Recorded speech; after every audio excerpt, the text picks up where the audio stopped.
தரித்திரல தெரிந்து கொண்டு ஆண்டவரே, தகுதி இல்லாத என்னையே எங்களையும் நீ தெரிந்து கொண்டு இவ்வளோ ஆச்சரியவிதமாக ஆண்டவரே அந்த சகவாசத்துல வைத்து இவ்வளவோ சுவாமி ஆண்டவரே உங்களுடைய இறக்கத்தை கிருபைகளை தயவு காண்பித்து வருகிறீராஜா. நன்றியோடு முடிச்சிருக்கிறோம் ஆண்டவரே. நம்முடைய பிள்ளைகளுடைய அன்புக்காக, அவருடைய ஆலோசனைகளுக்காக, அவருடைய முன்மாதிரிக்காக ஆண்டவரே, அவர்கள் கடந்து வந்த எல்லா பாதைகளுக்காக ஆண்டவரே நன்றி செலுத்துகிறேன். நீ நடக்க வேண்டிய வழியை நான் உனக்கு காட்டுவேன் என்று சொன்ன வண்ணமாக ஒவ்வொரு நாளும் எங்களை நடக்க சொல்லி தருகிறீர். எங்களை தாங்குகிறீர், தப்புவிக்கிறீர், ஏந்துகிறீர், சுமந்துகிறீர் ராஜா. இந்த நாட்கள்ல இஸ்ரவேல் ஜனங்களை பார்த்து சொன்னீர், கழுவி தன் குஞ்சுகளை செட்டைகளை சுமப்பது போல சுமந்து வந்த நாட்கள் அறிந்திருக்கிறீர்கள் என்று சொன்னீங்கப்பா. அவனமாக ஆண்டவரை எத்தனை ஆண்டவரை இடர்கள், எத்தனை வேதனைகள், எத்தனை பாடுகள், உபத்திரவங்கள் வழியாக நாங்கள் செல்லும் பொழுது நம்பிக்கை இழந்த நிலையில நிற்கும் பொழுது ஆண்டவரே இதுவே வழி என்று எங்களுக்கு கற்றுக் கொடுத்து இந்த பிள்ளைகளுடைய ஐக்கியத்தை கொடுத்து ஒருவருக்காக ஒருவர் ஜெபிக்க, ஒருவர் பாரங்களை ஒருவர் சுமக்க எப்பேற்பட்ட ஒரு ஆண்டவரே வழிகளை நீர் எங்களுக்கு திறந்து கொடுத்தமைக்காக நன்றி செலுத்துகிறேன்ப்பா. ஜூம் ஸ்தலத்துக்காக நன்றி செலுத்துகிறேன். ஒவ்வொரு நாளும் உங்களுடைய பிள்ளைகளை ஆண்டவரே நீங்க உபயோகப்படுத்தி வருவீங்க. ஆண்டவரே, அன்றென்று வேண்டிய ஆகாரத்தை இன்று எங்களுக்கு தாரும் என்று சீசர்களுக்கு ஜெபிக்க கற்றுக் கொடுத்தீங்கப்பா. அவனமாக எங்களுக்கு ஒவ்வொரு நாளும் உங்களுடைய மன்னாவை நீர் போஷித்து ஆண்டவரை வழி நடத்தி வருகிறீர். நன்றியோடு சிரிக்கிறோம். விசேஷம் இந்த நாள்ல கூட உங்களுடைய தாசனை சிலுவைக்கு பின்னாடி நீர் மறைத்து பரத்திலிருந்து உங்களுடைய வார்த்தை அனுப்புங்கப்பா. தாகம் உள்ளவன் மேல் தண்ணீரை வறண்ட நிலத்தின் மேல் ஆறுகளை ஊற்றுவேன் என்று சொன்னது. தாகத்தோடு காத்திருக்கிற ஒவ்வொரு பிள்ளைகள் மீதும் உங்களுடைய ஆண்டவரே தகப்பனே இறக்கத்தை ஆண்டவரே தரும்படி ஆரம்ப முதல் முடியும் மட்டும் எல்லா நெட்வொர்க் ப்ராப்ளத்தையும் இந்த கண்ட்ரோலுக்குள்ள வைத்து தெளிவான வார்த்தை எங்களுக்கு கிடைக்கிறதுக்கு ஆண்டவரே நீர் திரும்ப செய்யுங்கப்பா. ஆரம்பம் முதல் முடியும் மட்டும் உங்களுடைய பிரசன்னம் எங்கள் மத்தியில் இருக்கட்டும். அபிஷேகங்க ஆண்டவரே உங்களுடைய மகிமையை வெளிப்படுத்துங்க. துதி கனம் மகிமையாகவும் ஒருவருக்கு செலுத்துகிறோம். இயேசுவின் மூலம் ஜெபங்கள் நல்ல பிதாவே. ஆமென், ஆமென், ஆமென், ஆமென். தேங்க்யூ அண்ணா. இன்னைக்கும் பிரதர் எடுத்துக்கொண்ட தலைப்பு என்னன்னா, இயேசு ஏன் உன்னை அழைத்தார். இந்த இந்த தலைப்பு மூலமாய் நம்மளோட பேச போறார் ஆண்டவர். நமக்கு வேத பாடமாக கொடுக்கப்பட்ட பகுதி என்னன்னா 2 தெசலோனிக்கேயர் 2ஆம் அதிகாரம் 14ஆம் வசனம். நான் உங்களுக்காக வாசிக்கிறேன். நீங்கள் நம்முடைய கர்த்தராகிய இயேசு கிறிஸ்துவின் மகிமையை அடையும் பொருட்டாக எங்கள் சுவிசேஷத்தினாலே அந்த ரட்சிப்புக்கு அவர் உங்களை அழைத்தார். இந்த வார்த்தையின் மூலமாய் ஆண்டவர் நம்ம ஒவ்வொருவரோடு கூட பேசணும்னு ஜெபத்தோட நம்ம அவருடைய வார்த்தையை கேட்போம். Over to Abraham Mukundan brother. Brother good morning.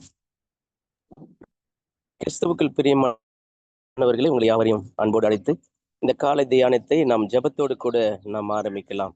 எங்களை எப்பொழுது நேசிக்கிற பரலோக தகப்பனே, இந்த அருமையான நல்ல காலை வேலைக்காக நன்றி செலுத்துகிறோம். எவ்வளவு அருமையான இந்த காலை நேரம் உங்களுடைய சமூகத்துல வருவது எவ்வளவு பெரிய இன்பமான காரியம். ஆண்டவரே, இப்பொழுதும் கூட உங்களுடைய வார்த்தையை நாங்களும் கேட்கும் பொழுது என்னோட நீங்க பேசும்.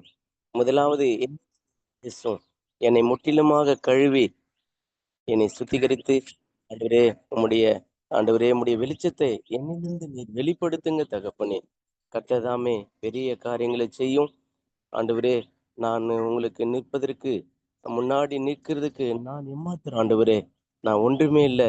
என்னை முற்றிலுமாக என்னை மறைத்து நீங்க பேசுங்க, வெளிப்படுத்துங்க. என்னையும் கூட தகுதி இல்லாத என்னைக்கு கூட இன்னும் என்னை தகுதிப்படுத்தும்படியா நாங்க கேட்கிறோம். தொடர்ந்து நீரே பேசும், மகிமைப்படும். மீதியான வேலையிலும் எங்களோடு இடைப்படும். அருமையான இயேசுவின் நாமத்துல கெஞ்சி கேட்கிறோம், ஜீவனுள்ள தகப்பனே, ஆமீன். கிறிஸ்துவுக்குள் பிரியமானவர்களே, நாம் இன்றைக்கு காலை தியானத்துக்காக நாம் எடுத்துக்கொண்ட தலைப்பு இயேசு ஏன் உன்னை அழைத்தார் என்ற அந்த தலைப்பு கூட நாம் ஒரு வசனத்தை கூட நாம் வாசிக்கலாம். 2 தெசலோனிக்கேயர் 2ஆம் அதிகாரம் 14வது வசனத்தை நான் வாசிக்கிறேன். நீங்கள் தம்முடைய கர்த்தராகிய இயேசு கிறிஸ்துவின் மகிமையை அடையும் பொருட்டாக எங்கள் சுவிசேஷத்தினாலே அந்த ரட்சிப்புக்கு அவர் உங்களை அழைத்தார். இன்னைக்கு டாபிக்கு ஏன் உன்னை அழைத்தார், அந்த அழைத்தார் என்பதை குறித்து இன்னைக்கு நிறைய பேர் எங்க வீட்டுக்கு வாங்க, நிறைய பேர் அழைப்பாங்க. ஆனால் இங்கு இயேசு உன்னையும் என்னையும் பார்த்து ஏன் உங்களை அழைத்தேன் என்ற கேள்வியோடு தேவன் இங்கு அந்த கேள்விக்கு உண்டான சில காரியங்களை நாம் தியானிக்க போகிறோம்.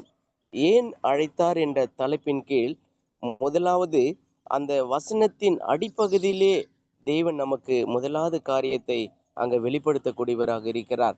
முதலாவது காரியம், ஏன் உங்களை அழைத்தார் என்ற அந்த முதல் காரியம் 2 தெசலோனிக்கேயர் 2ஆம் அதிகாரம் 14வது வசனத்தினுடைய கடைசி பகுதி, எங்கள் சுவிசேஷத்தினாலே அந்த ரட்சிப்புக்கு அவர் உங்களை அழைத்தார். பார்த்தீங்களா அருமையானவர்களை, இங்கே முதலாவது காரியம், இயேசு கிறிஸ்து உனக்காக எனக்காக ரட்சிப்பை கொடுக்கும்படியாக அழைக்கிறார். பார்த்தீங்களா அருமையானவர்கள், இன்றைக்கு நாம் ரட்சிப்பை பெறும்படியாகவும் ரட்சிப்பின் மேல வாஞ்சையாய் இருக்கும்படியாகவும் ரட்சிப்பை பெற்றுக்கொள்ளும்படியாகவும் இயேசு உன்னையும் என்னையும் அழைக்கக்கூடியவராக இருக்கிறார். பார்த்தீங்களா அருமையானவர், இன்றைக்கு நாம் அந்த அவ்வளோ பெரிய ரட்சிப்பை இன்றைக்கு நிறைய மக்கள் அறியாதமாகவும் தெரியாத இருக்கிறனாலும் அந்த ரட்சிப்பினுடைய அனுபவத்தை பெற்றுக்கொள்ளாத சூழ்நிலையை உருவாகிறத பார்க்கிறோம். ஆனால் இன்றைக்கு உன்னையும் என்னையும் தேவன் அவருடைய ரட்சிப்பை பெற்றுக்கொள்ளும்படியாக அழைக்கிறத பார்க்கிறோம். என் அருமையானவரே, இன்றைக்கு நாம் அவருடைய ரட்சிப்பை நாம் பெற்றுக்கொண்டு இருக்கிறோமா? இன்னும் ஆழமான முறையில தேவனுடைய ரட்சிப்பை நாம் பெற்றுக்கொள்ளும் பொழுது நம்மளை அழைக்கப்பட்ட மக்களாக நாம் இருக்கிறோம் என்பதை தேவன் இங்க சுட்டி காண்பிறதை பார்க்கிறோம். என் அருமையானவர்களே, முதலாவது தேவன் உன்னையும் என்னையும் ரட்சிப்பை பெற்றுக்கொள்ளும்படியாக உங்களை அழைக்கிறத பார்க்கிறோம். அதே அதிகாரம் 2 தீமோத்தேயு 1ஆம் அதிகாரம் 9வது வசனம் இப்படியாக சொல்லுகிறது. 2 தீமோத்தேயு 1ஆம் அதிகாரம் 9வது வசனம், அவர் தம்முடைய கிரியின்படி நம்மை ரட்சிக்காமல் நம்முடைய தீர்மானத்தின்படியும் ஆதி காலம் முதல் கிறிஸ்து இயேசுவுக்குள் நமக்கு அருளப்பட்ட கிருபையின்படியும் நம்மை ரட்சித்து பரிசுத்த அழைப்பினாலே அழைத்தார். அருமையானவர்களே, இங்கு நாம் ரட்சிப்பை கொடுக்க மட்டும் அல்லாமல் இன்னொரு காரியத்தையும் அங்கே நமக்கு சுட்டி காண்பிக்கக்கூடியவராக அவர் இருக்கிறத பார்க்கிறோம். என்னென்றால், பரிசுத்த அழைப்பினாலே உன்னையும் என்னையும் அழைக்கக்கூடியவராக அவர் இருக்கிறாராம். பார்த்தீங்களா அருமையானவர்கள், அப்படிப்பட்ட பரிசுத்த அழைப்புக்குள்ளராக நீயும் நானும் வருவோமானால் தேவன் எவ்வளவு பெரிய மாற்றத்தை உங்க மூலியமாக என் மூலியமாக அவர் செய்ய வல்லமுள்ளவராக இருக்கிறார். என் அருமையானவர்களே, முதலாவது ரட்சிப்பை கொடுக்க உன்னையும் என்னையும் இயேசு அழைக்கிறார். அந்த ரட்சிப்போடு கூட பரிசுத்த அழைப்பினாலே உன்னையும் என்னையும் அழைத்தார். பார்த்தீங்களா, அசுத்தத்திற்கு அல்ல, தேவன் அசுத்தத்திற்கு அல்ல, பரிசுத்தத்திற்கே அழைக்க வந்தேன் என்பதாக வேதாகமம் நமக்கு கற்றுக் கொடுக்கிறத பார்க்கிறோம். என் அருமையான என் தேவ ஜனமே, இன்றைக்கு நாம் ரட்சிப்பை விட்டு இன்னும் வெகு தூரமாக நாம் சென்று கொண்டிருக்கிறோமா? இன்றைக்கு உன்னையும் என்னையும் இயேசு அழைக்கிறார். இயேசு அழைத்தது மட்டுமல்லாமல் ரட்சிப்பை கொடுக்கிறது மட்டுமல்லாமல் தேவன் அதோடு கூட பரிசுத்த அழைப்பையும் நமக்கு கொடுக்க வல்லமுள்ளவராக இருக்கிறார். அப்படிப்பட்ட ரட்சிப்பை நாம் பெறப்போகிறோமா? சற்று நாம் நம்மளே ஆராய்ந்து பார்ப்போம். என் அருமையானவர்களே, இரண்டாவது காரியம் அழகாக நமக்கு கற்றுக் கொடுக்க போகிறது. இயேசு ஏன் உன்னை அழைத்தார் என்ற காரியத்தில் இரண்டாவது காரியம், மத்தேயு சுவிசேஷம் 4ஆம் அதிகாரம் மத்தேயு 4:21வது வசனம் இப்படியாக நமக்கு சொல்லிக் கொடுக்குது. அவர் அவ்விடம் விட்டு போகையில் வேறே 2 சகோதராகிய செபதேயுவின் மகன் யாக்கோபும் அவன் சகோதரன் யோவானும் தங்கள் தகப்பன் செபதேயுனுடனே படவில் இருந்து தங்கள் வலைகளை பழுது பார்த்து கொண்டிருக்கிற போது அவர்களை கண்டு அவர்களை அழைத்தார். பார்த்தீங்களா அருமையானவர்களே, இங்கு அருமையாக நமக்கு கற்றுக் கொடுக்க தேவன் விரும்புகிறார். இதே காரியத்தை மார்க்கு சுவிசேஷம் 1ஆம் அதிகாரம் 20வது வசனமும் ஒரே மாதிரியாக இங்க சொல்றது. வலையை பின்னிக் கொண்டிருக்கிற ஒரு மனிதனை இயேசு அழைக்கிறார். ஏனென்றால் அவருக்கு சீசராக மாறும்படியாக தேவன் அழைக்கிறார். பார்த்தீங்களா அருமையானவர்களே, இன்றைக்கு நாம் சீசர்களாக மாற விருப்பம் உள்ளவர்களாக நாம் இருக்கிறோமா? தேவனுடைய வார்த்தையை நாம் அநேக வேளைகள்ல நாம் அறிந்து கொண்டு இருக்கிறோம். எல்லா பக்கங்களிலிருந்தும் நம்மளுக்கு செய்திகள், தேவனுடைய செய்தி, தேவனுடைய சுவிசேஷம் நமக்கு வந்து கொண்டிருக்கிறது. ஆனாலும் கேட்டுக்கொண்டே இருக்கிற மனிதனாக அல்ல, சீசனாகவே மாற்ற இயேசு உன்னை அழைக்கிறார். என் அருமையான என் தேவ ஜனமே, இன்றைக்கு உன்னை என்னையும் பார்த்து ஒன்னே ஒரு கேள்வி கேட்கிறார். நீ சீசனா இருக்க, நீ என்கிட்ட நான் உன்னை அழைக்கிறேன்பா, நீ வரமாட்டாயா என்பதை தேவன் இங்கு சுட்டி காண்பிக்க கூடியவராக இருக்கிறார். என் அருமையான என் தேவ ஜனமே, நாம் ரட்சிப்பை கொடுத்துட்டு மட்டும் அல்லாமல் அவருடைய சீசராகவே மாறும்படியாக தேவன் உன்னையும் என்னையும் அழைக்கக்கூடியவராக இருக்கிறார். இன்றைக்கு நாம் சீசராக மாறுவோமா? அப்படி மாறுவோமானால் எல்லாவற்றையும் விட்டு, பார்த்தீங்களா அங்க அழகாக சொல்லுகிறது, தங்கள் வலைகளை பழுது பார்த்து கொண்டிருக்கிற போது, பார்த்தீங்களா அவங்களுடைய வேலையை செய்து கொண்டிருக்கும் பொழுது தேவன் அவர்களை அழைத்தார். பார்த்தீங்களா அருமையானவர்களே, இன்றைக்கு நாம் உன்னையும் என்னையும் சீசராகும்படியாக அழைத்து கொண்டிருக்கிறார்.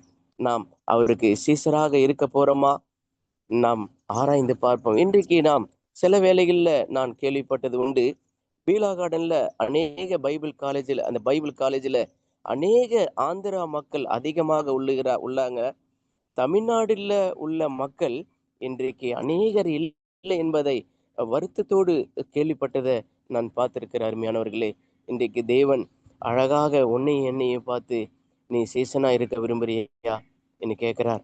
அதுக்காக தான்பா நான் உன்னை அழைக்க வந்தேன்னு சொல்லி இயேசு ஆண்டவர் சொல்லுகிறார். அப்படிப்பட்ட சீசர்களாக நாம் மாறும்படியாக தேவன் உன்னையும் என்னையும் அழைக்கிறத பார்க்கிறோம். இந்த அழைப்புக்கு நாம் இணங்கி கொடுக்கிறோமா? நாம் அப்படி இணங்கி கொடுக்கும் பொழுது தேவன் அவர் எல்லாவற்றையும் விட்டு விட்டு வரும்பொழுது தேவன் உன்னையும் என்னையும் வல்லமையுள்ளவராக பயன்படுத்த அவர் விரும்புகிறார். அப்படிப்பட்ட வல்லமையுள்ள தேவனுக்கு நாம் சீசனாக இருக்க எவ்வளவு பெரிய பாக்கியவான்கள்! சற்று நாம் ஆராய்ந்து பார்ப்போம் என் அருமையானவர்களே. அப்பேற்பட்ட அருமையான இரட்சகரை நாம் அழைக்கிறார், உன்னையும் என்னையும் அழைக்கிறார். அப்பேற்பட்ட அருமையான இரட்சகருக்கு நாம் சீசனா இருக்க போறோமா? இல்ல நாம் உலகத்துக்கு சீசனாக நாம் இருக்க போறோமா? நாம் ஆராய்ந்து பார்ப்போம் என் அருமையானவர்களே. இன்னொரு காரியத்தையும் கூட தேவன் அழகாக கற்றுக் கொடுக்கிறார். இயேசு ஏன் உன்னை அழைத்தார்? எதுக்காக சொல்லும் பொழுது, ரோமர் எழுதின சுவிசேஷம் 11ஆம் அதிகாரம் 29வது வசனம் இப்படியாக நமக்கு கற்றுக் கொடுக்கிறது. தேவனுடைய கிருபை வரங்களும் அவர்களை அழைத்த அழைப்பும் மாறாதவைகள். பார்த்தீங்களா அருமையானவர்களே, இங்கு அவருடைய கிருபையை கொடுக்கும்படியாக உன்னையும் என்னையும் அழைக்கிறார். அந்த கிருபை எப்படிப்பட்டது? மாறாத கிருபை. பார்த்தீங்களா அருமையானவர்களே, இன்றைக்கு நாம் அழிந்து போகக்கூடிய, மறைந்து போகக்கூடிய இரக்கங்களையும் கிருபைகளையும் நோக்கி கொண்டிருக்கிறோம். இந்த உலகமும் அப்படிதான் ஓடிக்கொண்டிருக்குது. இன்றைக்கு உன்னையும் என்னையும் பார்த்து இயேசு ஆண்டவர் அழைக்கிறார். நான் அழைக்கிற அழைப்பு அந்த கிருபைக்கு நீ வாங்க சொல்லி இயேசு ஆண்டவர் அழைக்கிறார். கிருபை கொடுக்கிறது மட்டுமல்லாமல் இன்னொன்றும் அந்த இடத்துல உனக்காக எனக்காக தேவன் கூட்டி கொடுக்கிறார். என்னென்றால், கிருபை வரங்களை கொடுக்க அவர்களை அழைத்த அழைப்பு மாறாதவைகள். பார்த்தீங்களா, இயேசு ஆண்டவர் அழைக்கிற அழைப்பு, அவருடைய கிருபை வரம் மாறாதது. நம்முடைய கிருபை மட்டும் நம்மளுக்கு கொடுக்கிறது மட்டுமல்லாமல் கூட சேர்த்து அவருடைய வரங்களையும் தேவன் கொடுக்கிறார். இன்றைக்கு நிறைய தீர்க்கதரிசிகளுக்கு ஒரு வரங்களை தேவன் கொடுக்கிறத பார்க்கிறோம். இன்றைக்கு உன்னையும் என்னையும் கிருபையை அழைத்தது மட்டுமல்லாமல் வரங்களையும் சேர்த்து கொடுக்க வல்லமையுள்ளவராக அவர் இருக்கிறார். அப்பேற்பட்ட கிருபை பொறிந்த இயேசு ஆண்டவருக்கு முன்பாக நாம் வரப்போகிறோமா? அப்பேற்பட்ட கிருபை புரிந்து இயேசுனுடைய பாதத்தினுடைய அந்த கிருபையை நாம் பெற்றுக்கொள்ள போகிறோமா? நம்மளை நாமளே ஆராய்ந்து பார்ப்போம். அருமையானவர்களே, இயேசு ஏன் உன்னை அழைத்தார்? அவருடைய கிருபையை பெற்றுக்கொள்ளும்படியாக தான் தேவன் உன்னை அழைத்தார். இன்றைக்கு அவருடைய கிருபை இல்லாமல் நாம் இருப்போமானால் இன்றைக்கு நாம் முடிவு செய்வோம், இயேசுவே, நீ என்னை அழைத்த அழைப்பு எப்பேற்பட்ட அழைப்பு என்றால் புதிய கிருபையும் கொடுத்து வரங்களையும் கொடுத்துப்பேன் சொல்லியிருக்கிறீரே, அந்த கிருபையினுடைய வரங்களை எனக்கு தாங்கன்னு சொல்லி உரிமை பாராட்டும் பொழுது அவருடைய அழைத்த அழைப்பு மாறாதவை. பார்த்தீங்களா? எல்லாமே மாறும் இந்த உலகத்துல. நான் கூட மாறுவேன். இந்த உலகத்தினுடைய நிலைமைகள், சூழ்நிலைகள் எல்லாம் மாறும். ஆனா தேவன் அழகாக சொல்றார், அவருடைய அழைத்த அழைப்பு மாறாது பண்றார். இந்த அழைத்த அழைப்புக்கு நாம் பாத்திரமாக இருக்க போறோமா? அழகாக இன்னொரு காரியத்தையும் கூட தேவன் இங்கு நமக்கு அழகாக கற்றுக் கொடுக்க போகிறார். எபேசியர் 4ஆம் அதிகாரம், எபேசியர் 4ல வசனம் அழகாக சொல்லுது, உங்களுக்கு உண்டான அழைப்பினாலே நீங்கள் ஒரே நம்பிக்கைக்கு அழைக்கப்பட்டது போல. பார்த்தீங்களா அருமையானவர்களே, இங்கே எபேசியர் அழகாக 4ஆம் அதிகாரம் 1வது வசனம் அழகாக சொல்லுது, உங்களுக்கு உண்டான அழைப்பினாலே நீங்கள் ஒரே நம்பிக்கைக்கு அழைக்கப்பட்டது போல. அழகாக முடிக்கிறத பார்க்கிறோம் அருமையானவர்களே. இங்கு இன்னொரு காரியத்தையும் தேவன் உனக்காக எனக்காக வெளிப்படுத்தக்கூடியவராக இருக்கிறார். ஏன் இயேசு ஏன் உன்னை அழைத்தார்? அவருடைய நீங்கள் ஒரே நம்பிக்கையை கொடுக்கும்படியாக தேவன் உன்னை அழைக்க, உன்னையும் என்னையும் அழைக்கக்கூடியவராக இருக்கிறார். இன்றைக்கு நாம் அநேக வேளையில எவ்வளோ பேர் மேல நம்பிக்கை வைத்து விட்டு நாம் சோர்ந்து போனக்கூடிய நிலைமையில நாம் காணப்படுகிறோம். இன்றைக்கு இயேசாண்டவர் உன்னையும் என்னையும் பார்த்து தேவன் அழைக்கிறார். எதற்காக என்றால் அவருடைய நம்பிக்கைக்கு ஒரு மனிதனை அவர் தேடி அழைக்கிறத பார்க்கிறோம். அந்த நம்பிக்கையை கொடுக்கும்படியாக இயேசு அழைக்கிறார். அந்த நம்பிக்கை உள்ளவனாக நான் இருப்பேன் என்பதை நாம் நினைவு கொண்டிருக்கும் பொழுது தேவன் உன்னையும் என்னையும் அவர் நம்பிக்கைக்கு அழைக்கக்கூடியவராக இருக்கிறார். அப்பேற்பட்ட நம்பிக்கை உனக்கு வேண்டுமென்றால் இயேசு இந்த காலை வேளையில் உன்னை அழைக்கிறார். இயேசு எதற்காக அழைக்கிறார் என்றால் உனக்கு நம்பிக்கையை கொடுக்க போறம்பா. ஒருவேளை நீ நம்பிக்கை இழந்த நிலைமையில நீ இருக்கிறாயா? நம்பிக்கையே இல்லாத இந்த உலகத்துல நீ வாழ்ந்து கொண்டிருக்கிற, நம்பிக்கைக்குரிய ஒரே நபர் நான் மட்டும்தான்.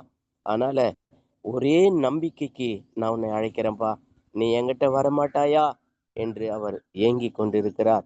இன்றைக்கு இயேசு உன்னை என்னையும் பார்த்து அவர் நம்பிக்கைக்கு அழைக்கும்படியாக தேவன் விரும்புகிறார்.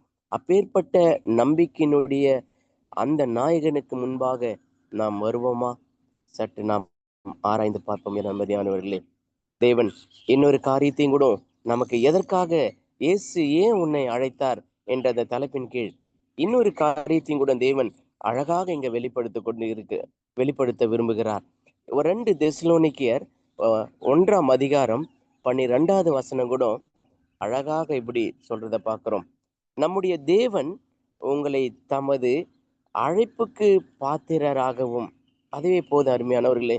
பார்த்தீங்களா அருமையானவர்களே, நம்முடைய தேவன் உங்களை தமது அழைப்புக்கு பாத்திரராகவும், அப்பனா அழைப்புக்கு பாத்திரமாகவும்னா பிரயோஜனமான பாத்திரமாக உன்னை நான் உருவாக்கும்படியாக நான் உன்னை அழைக்கிறேன்பா, நீ என்கிட்ட வருவையா சொல்லி ஏக்கத்தோடு கேட்கிறார். இந்த காலை வேளையில உன்னை என்னையும் பார்த்து தேவன் அழகாக கேட்கிறார். இயேசு ஏன் உன்னை அழைக்கிறாருன்னா பிரயோஜனமான பாத்திரமாக மாறும்படியாக உன்னையும் என்னையும் இயேசு அழைக்கிறத பார்க்கிறோம். என் அருமையான என் தேவ ஜனமே, இன்றைக்கு நாம் பிரயோஜனமான பாத்திரமாக நாம் இருக்க போறோமா? ஒருவேளை நான் யாருக்குமே பிரயோஜனமே இல்லையேன்னு இந்த காலை வேளையில நீங்க ஏங்கி மனம் உடைந்து போயிருக்கலாம். அழகாக உன்னை என்னையும் பார்த்து தேவன் சொல்லுகிறார், இன்றைக்கு ஒரு பிரயோஜனமான பாத்திரமாக உன்னை மாற்ற போறம்பா, நீ என்கிட்ட வருவாயா, வருகிறையான்னு சொல்லி இயேசு ஆண்டவர் கேட்டுக்கொண்டே இருக்கிறத பார்க்கிறோம். இன்றைக்கு நாம் பிரயோஜனமான பாத்திரமாக கொடுக்கும்படியாக இயேசு உன்னை அழைக்கிறார். நீ அவரிடம் வருவாயா? அப்படி நீ வரும்பொழுது தேவன் உன்னை கொண்டு என்னை கொண்டும் பெரிய காரியங்களை செய்ய அவர் விரும்புகிறார். பார்த்தீங்களா? இயேசு ஏன் உன்னை அழைத்தார் என்ற தலைப்பின் கீழ் நாம் பல காரியங்களை நாம் பார்த்து கொண்டு இருக்கிறோம். ரட்சிப்பை கொடுக்கும்படியாக இயேசு உன்னை அழைக்கிறார். சீசராக மாறும்படியாக இயேசு உன்னை அழைக்கிறார். தேவனுடைய கிருபையை வரங்களை கொடுக்க இயேசு உன்னை அழைக்கிறார். அது மட்டுமில்லாம அவருடைய நம்பிக்கையை கொடுக்கும்படியாக இயேசு அழைக்கிறார். அது மட்டும் இல்லாம தேவன் பிரயோஜனமான பாத்திரமாக மாறும்படியாக இயேசு உன்னை அழைக்கிறார். இங்க இன்னொரு காரியத்தையும் கூட தேவன் நமக்கு அழகாக கற்றுக் கொடுக்கிறார். ஏசாயா 54 அதிகாரம் 6வது வசனம் இப்படியாக சொல்லுது. ஏசாயா 54:6வது வசனம், கைவிடப்பட்டு மனம் நொந்தவனான சிறியை போலவும் இளம் பிராயத்தில் விவாகம் செய்து தள்ளப்பட்ட மனைவியைப் போலவும் இருக்கிற உன்னை கர்த்தர் அழைக்கிறார் என்று உன் தேவன் சொல்லுகிறார். இங்கு ஒரே ஒரு காரியத்தை தேவன் இங்கு நமக்கு கற்றுக் கொடுக்கிறார். மனம் நொந்தவங்களாக நொந்த ஸ்திரீயை போலவும் நொந்த புருஷனை போலவும் நீ இருப்பாயானால் இன்றைக்கு உன்னையும் என்னையும் பார்த்து மன நொந்து போன நிலைமையில நீ இருக்கிறையா? அப்படியா? நீங்க வாங்க, நான் உன்னை அழைக்கிறேன். கைவிடப்பட்ட நிலைமையில நீ இருக்கிறியா? இந்த உலகமும் சொந்த பந்தங்களும் நம்மளை கைவிடப்படும் போது அந்த மன உடைந்து போகிற சூழ்நிலை நம்மிடம் காணப்படும். அப்படி காணப்பட்ட சூழ்நிலை இல்ல நீ இன்றைக்கு நீ இருப்பாயானால் தேவன் உன்னையும் என்னையும் பார்த்து அழகாக கற்றுக் கொடுக்கிறார். நீ கைவிடப்பட்ட நிலைமையில நீ இருக்கிறாயா? மன நொந்து போன நிலைமையில இருக்கிறாயா? நான் இன்னைக்கு உன்னை அழைக்கிறேன், நீ என்கிட்ட வாப்பான்னு சொல்லி தேவன் அழகாக சொல்றார். உன்னை கர்த்தர் அழைத்தார் என்று உன் தேவன் சொல்லுகிறார். வேற யாருமே சொல்லல. நீ கைவிடப்பட்ட நிலைமையில, நொந்து போன நிலைமையில, மனம் நொந்தவளான ஸ்திரீயை போலவும் அழகாக அந்த இடத்துல ஸ்திரீயும் மட்டுமல்லாமல் மனம் நொந்த போன உள்ள மனிதனை போல நீ இருக்கிறாயா? இன்றைக்கு இயேசு உன்னை அழைத்தார், உன்னை கர்த்தர் அழைத்தார் என்று உன் தேவன் சொல்லுகிறார். நான் சொல்லவில்லை. தேவன் கைவிடப்பட்ட நிலைமையில நீ இருப்பாயானால் இன்றைக்கு உன்னை என்னையும் பார்த்து நம்மளுடைய அப்படிப்பட்ட சூழ்நிலையோடு நாம் இருக்கும் பொழுது தேவன் இன்றைக்கு உங்களை அழைக்கிறார். நீங்க அவருடைய கையில, ஐயோ நான் கைவிடப்பட்டு மன நொந்து போன நிலைமையில இன்றைக்கு நான் இருக்கிறேன், என்னை யாருமே எனக்கு உதவி செய்ய முடியலன்னு நீங்க ஏக்கத்தோடு இன்றைக்கு இருப்பீங்களானால் இன்றைக்கு உன்னை என்னை பார்த்து இயேசு ஏன் உன்னை அழைத்தார்? என்ன கைவிடப்பட்ட நிலைமையில நீர் இருக்கும்போது உங்களை அழைக்கக்கூடியவராக இருக்கிறார். தேவனுடைய கிறிஸ்துவுக்குள் பிரியமானவர்களே, இங்க அழகாக இன்னொரு காரியத்தையும் கூட தேவன் நமக்கு இங்க கற்றுக் கொடுக்க விரும்புகிறார். ஏசாயா 48 அதிகாரம் 12வது வசனம் அழகாக சொல்லுது. யாக்கோபே, நான் அழைத்திருக்கிற இஸ்ரவேலே, எனக்கு செவி கொடு. நான் முந்தினவரும் பிந்தினவருமாமே. இங்க அழகாக வசனம் உன்னை என்னையும் பார்த்து தேவன் இயேசு ஏன் உன்னை அழைத்தார்? அவருக்கு செவி கொடுக்கும்படியாக உன்னை அழைக்கிறார். பார்த்தீங்களா? இன்றைக்கு நாம் அநேக வேளையில யாருக்கோ நாம் செவி கொடுத்து கொண்டிருக்கிறோம், யாருடைய வார்த்தைகளுக்கோ நாம் செவி கொடுத்து கொண்டிருக்கிறோம்.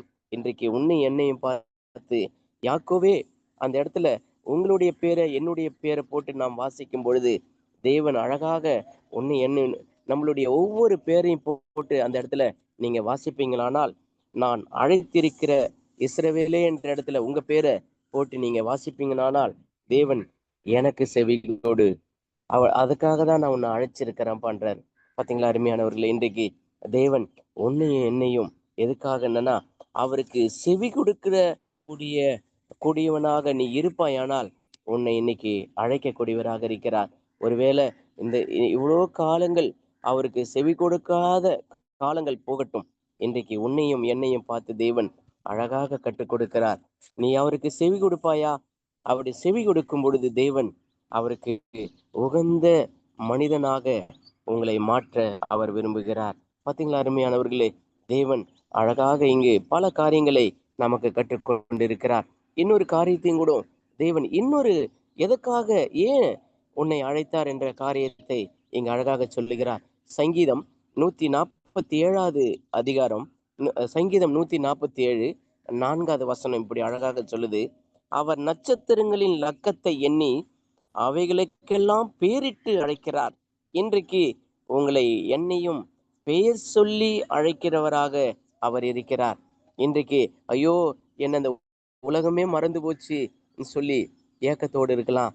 இன்றைக்கு உன்னையும் என்னையும் பார்த்து தேவன் அழகாக பெயர் சொல்லி அழைக்கிறாராம். உன்னுடைய பெயர் என்னுடைய பெயரையும் பெயர் சொல்லி அழைக்கிற இயேசு இருக்கிறார்.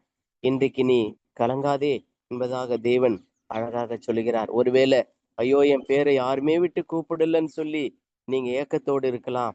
இன்றைக்கு உன்னையும் என்னையும் பார்த்து தேவன் சொல்லுகிறார், உன்னையும் பெயர் சொல்லி அழைக்கிற தேவன், பெயர் சொல்லி அழைக்கிறதுக்காக உன்னை நான் கூப்பிடுறேன்பான்னு சொல்லி தேவன் சொல்றாரு. பாருங்களா, அப்பேற்பட்ட அவர் நட்சத்திரத்துக்கு லக்கத்தை எண்ணி அவைகளுக்கு பெயர் சூட்டுகிற தேவனாக, பெயர் சொல்லி அழைக்கிற தேவனாக அவர் இருக்கிறார். உன்னையும் என்னையும் அப்பேற்பட்ட நட்சத்திரக்கு பெயர் சொல்லி கூப்பிடுற தேவன், உன்னுடைய பெயரும் என்னுடைய பெயரும் அவருக்கு தெரியாதா? ஒருவேளை அப்படி ஏக்கத்தோடு இருப்பீரானால் இன்றைக்கு தேவன் உன்னையும் என்னுடைய பெயர் சொல்லி அழைக்கிற தேவனாக அவர் இருக்கிறார். அவருக்கு அழைக்கும் பொழுதே நாம் செவி கொடுப்போமா? நாம் இன்னொரு காரியத்தையும் கூட நாம் வாசிக்கலாம். அவர் இன்னொரு காரியம் கூட மத்தேயு 28ஆம் அதிகாரம் 19, 20 வசனம் சொல்லுது. எதுக்காகனா மத்தேயு அந்த இடத்துல எதுக்காக இயேசு உன்னை அழைத்தார் என்பதை அந்த இடத்துல நாம் விளங்கிக் கொள்கிறோம். எதுக்காகனா நற்செய்தியை அறிவிக்கும்படியாக தேவன் அழைக்கக்கூடியவராக இருக்கிறார். பார்த்தீங்களா, ஆகையால் நீங்கள் புறப்பட்டு போய் சகல ஜாதிகளையும் சீஷராக்கி பிதா குமாரன் பரிசுத்த ஆவியின் நாமத்தினாலே அவளுக்கு ஞானஸ்நானம் கொடுத்து நான் உங்களுக்கு கட்டளிட்ட யாவையும் அவர்கள் கை கொள்ளும்படிக்கு அவளுக்கு உபதேசம் பண்ணுங்கள்.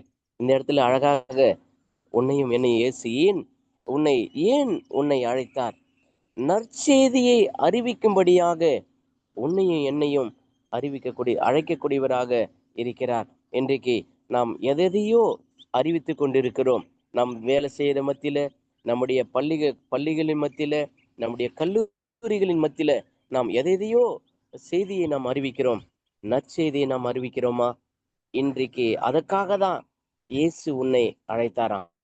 பார்த்தீங்களா அருமையானவர்களே, இன்றைக்கு இயேசு எதற்காக அழைக்கிறார் என்றால் நற்செய்தியை அறிவிக்கக்கூடியவனாக உன்னையும் என்னையும் தேவன் அழைக்கக்கூடியவராக இருக்கிறார். இன்றைக்கு நாம் நற்செய்தி அறிவிக்கக்கூடியவர்களாக நாம் இருக்க போறோமா? சற்று நாம் ஆராய்ந்து பார்ப்போம். கடைசியாக ஒரு காரியத்தையும் நாம் சொல்லி நாம் இங்க முடிக்கலான்னு விரும்புகிறோம். எபிரேயர் 3ஆம் அதிகாரம் 1வது வசனம் அழகாக சொல்லுது, இப்படி இருக்க பரம அழைப்புக்கு பங்கு உள்ளவர்களாகி. பார்த்தீங்களா அருமையானவர்களே, இன்றைக்கு இயேசு ஏன் உன்னை அழைக்கிறாருன்னா பரம அழைப்புக்கு. அப்படி என்றால் நித்திய ஜீவனை சுதந்திரித்து கொள்ளும்படியாக தேவன் உங்களை அழைக்கக்கூடியவராக இருக்கிறார். பார்த்தீங்களா அருமையானவர்களே, அப்பேற்பட்ட பரம அழைப்புக்கு நாம் பங்கு உள்ளவங்களாக இருக்க அவர் அழைக்கிறார். நாம் அவருடைய கையில நாம் இணங்கி கொடுப்போமா? அப்படி இணங்கி கொடுக்கும் பொழுது இன்னொரு காரியத்தையும் கூட தேவன் அழகாக இங்க சொல்லுகிறார். செப்பனியா 1ஆம் அதிகாரம் 7வது வசனம் இப்படியாக சொல்லுது, கர்த்தராகிய ஆண்டவருக்கு முன்பாக மௌனமாய் இருங்கள், கர்த்தருடைய நாள் சமீபித்து இருக்கிறது. பாத்தீங்களா, இயேசு ஆண்டவருடைய நாள் சமீபித்து வந்து கொண்டிருக்கிறது. அந்த நாள் சமீபித்து வர்றதுனால அதான் அப்பேற்பட்ட பரம அழைப்புக்கு உன்னையும் என்னையும் தேவன் அழைக்கக்கூடியவராக இருக்கிறார். அப்பேற்பட்ட பரம அழைப்புல நாம் செல்ல போகிறோமா? நம்மளை ஆராய்ந்து பார்ப்போம் அருமையானவர்களே. தேவன் அழகாக சொல்லி கொண்டு இருக்கிறார். அதுக்காக தான் கர்த்தருடைய நாள் சமீபிக்கிறது. அப்புறம் அதற்கு கடைசியாக அந்த லைன்ல கடைசி லைன் அழகாக சொல்லுது, அதற்கு விருந்தாளிகளையும் அழைக்கிறார். நாம் விருந்தாளிகளாக நாம் இருக்கிறோமா? எதுக்கு? பரம அழைப்பு அக்காக நாம் விருந்தாளி. நம்ம விருந்தாளியாக நாம் இருக்கனால நம்மளை அழைத்து இருக்கிறார். வசனம் அழகாக சொல்லுது. அதற்கு விருந்தாளிகளையும், கர்த்தருடைய நாள் சமீபித்திருக்கிறது, அதற்கு விருந்தாளிகளையும் அழைத்திருக்கிறார். பார்த்தீங்களா அருமையானவர்களே? இன்றைக்கு நாம் விருந்தாளிகளாக நாம் இருக்கிறோம். நாம் உன்னையும் என்னையும் பார்த்து தேவன் அழைக்கிறார். இயேசு உன்னை ஏன் அழைத்தார் என்ற தலைப்பின் கீழ் பல காரியங்களை நாம் பார்த்தோம். இப்படியாக பக்தன் ஒரு பாடலை பாடி நான் முடிக்கலான்னு பார்க்கிறேன். ஒரு சில வரிகளை மட்டும் நான் பாடி முடிக்கலான்னு பார்க்கிறேன். இயேசு ஏன் உன்னை அழைத்தார் என்ற கேள்வியில நம்முடைய அநேக காரியங்களை நாம் பார்த்தோம். இன்றைக்கு ஒரு பக்தன் இப்படியாக பாடுறார்.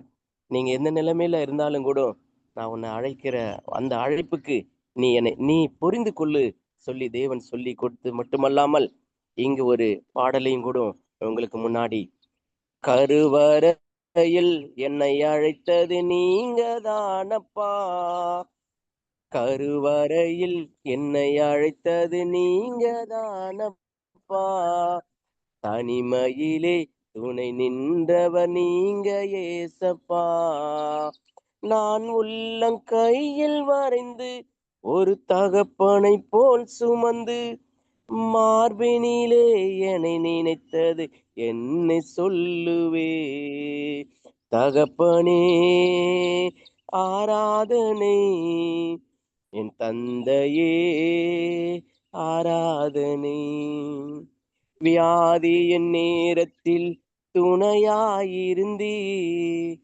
சுகம் தந்து இதுவரையும் என்னை தாங்கினீ, வியாதியின் நேரத்தில் துணையாயிருந்தீ,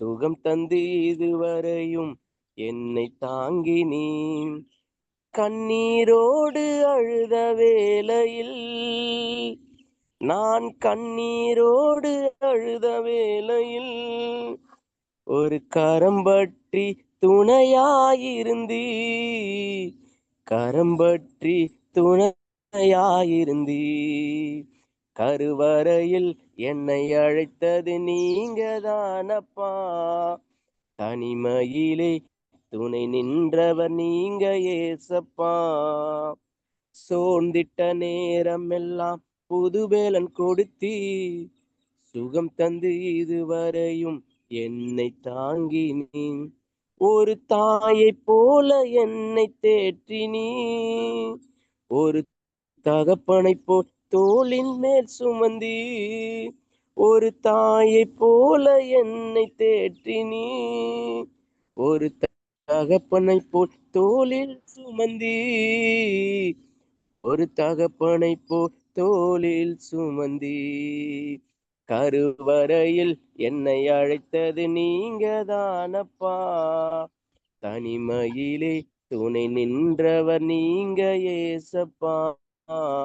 என் அருமையானவர்களே, இன்றைக்கு கருவறையிலிருந்து கூட நம்மளை அழைச்சி அவருடைய சீசராக இருக்கும்படியாக, அவருடைய இரட்சிப்பை கொடுக்கும்படியாக, அவருடைய நித்திய ஜீவனை சுதந்திரிக்கும்படியாக, கிருபை வரங்களை கொடுக்கும்படியாக, கைவிடப்பட்டு நொந்து போன நிலைமையில நாம் இருக்கும் பொழுது நம்முடைய எல்லா சூழ்நிலைகளிலிருந்தும் இப்படிப்பட்ட காரியங்களை கொடுத்து உன்னையும் என்னையும் இயேசு அழைக்கிறார்.